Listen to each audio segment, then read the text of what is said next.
Nuclear blast के बाद क्या कोई इंसान बच पाएगा? यही एक्सपेरिमेंट के लिए एक आदमी को 10 मीटर नीचे बने अंडरग्राउंड बंकर में रहना है। अगर वो 7 दिन तक सरवाइव कर लेता है तो उसे $10,000 का इनाम मिलेगा। यहाँ ना इंटरनेट है, ना समय का पता, ना कोई खिड़की, ऐसा बंद जैसे दम घोटू माहौल। वो कितने दिन टिक पाएगा? वो उम्मीद के साथ अंदर जाता है। करीब 9 स्क्वायर मीटर का छोटा सा कमरा, ज्यादा ऊंचा भी नहीं। वो जल्दी जल्दी सब कुछ चेक करता है, लेकिन ना खाना मिलता है, ना पानी, ना टॉयलेट। तभी उसे दीवार पर कुछ क्लूज दिखते हैं, जिससे पता चलता है कि और भी कमरे हो सकते हैं। उसे बिस्तर के पास छिपा रास्ता मिलता है और वो उसमें घुस जाता है। आगे दूसरा कमरा मिलता है, यहाँ खाना, पानी और काफी सामान रखा है। साथ ही तीसरे कमरे का रास्ता भी। तीसरे कमरे में टॉयलेट है। अब उसे लगता है कि 7 दिन सरवाइव करना मुमकिन है, लेकिन तीनों कमरों के बीच आना जाना बहुत थकाने वाला है। वो डरता है कि अगर अचानक जरूरत पड़े तो क्या समय पर पहुंच पाएगा। वो खाने पीने का हिसाब लगाता है और सोने की कोशिश करता है ताकि समय जल्दी बीते, लेकिन लाइट बंद करने का कोई स्विच नहीं है, जिससे सोना मुश्किल हो जाता है। पहला दिन ठीक ठाक निकल जाता है। दूसरे दिन उसे घुटन और पसीना महसूस होता है, शायद हवा कम होने की वजह से। फिर भी वो चाय बनाने की कोशिश करता है, लेकिन कमरा और गर्म हो जाता है। खाने के लिए उसे तंग सुरंगों से होकर जाना पड़ता है। एक साधारण काम भी यहाँ मुश्किल लगता है। कुछ देर बाद उसे टॉयलेट जाने की जरूरत पड़ती है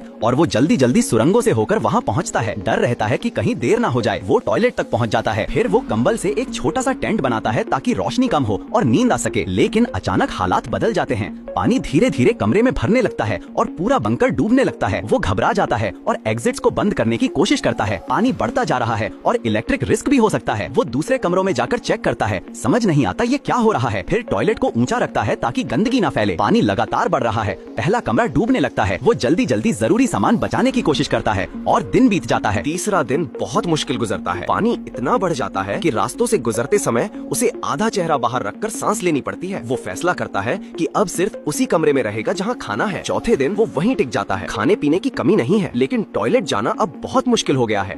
पानी के नीचे तैर कर जाना पड़ता है। वो किसी तरह सांस रोक कर जाता है और वापस आता है। लगभग जान निकल ही जाती है। फिर तय करता है कि अब टॉयलेट नहीं जाएगा। तभी अचानक लाइट चली जाती है। अंधेरे और पानी से भरे बंकर में उसका डर और बढ़ जाता है। टॉर्च ही एकमात्र सहारा बचती है। 5वें दिन पानी थोड़ा कम होने लगता है। उसे एक बैटरी मिलती है और वो उसे जोड़कर लाइट चालू कर देता है। रोशनी देखकर वो इमोशनल हो जाता है और फिर से उम्मीद मिलती है, लेकिन उसकी हालत खराब होने लगती है। ठीक से खा नहीं पाता, सो नहीं पाता। 6ठे दिन वो बस इंतजार करता है। नए जूते पहनकर तैयार रहता है कि कब बाहर निकलेगा। अब एक्साइटमेंट खत्म हो चुकी है, सिर्फ अकेलापन बचा है। अचानक एक तेज आवाज आती है। एक रास्ता टूट जाता है। वो डर जाता है कि अगर ये उस पर गिरता तो क्या होता। वो जल्दी से सुरक्षित जगह पर लौटता है। बैटरी भी खत्म हो जाती है और अंधेरा फिर से छा जाता है। अब वो पूरी तरह थक चुका है। बिस्तर पर लेटकर बस समय गुजरने का इंतजार करता है। आखिरकार 7वें दिन की रात दरवाजे पर दस्तक होती है। उसे बताया जाता है वो जीत चुका है और अब बाहर आ सकता है। बाहर आकर जीत से ज्यादा वो इंसानों को देखकर खुश हो जाता है।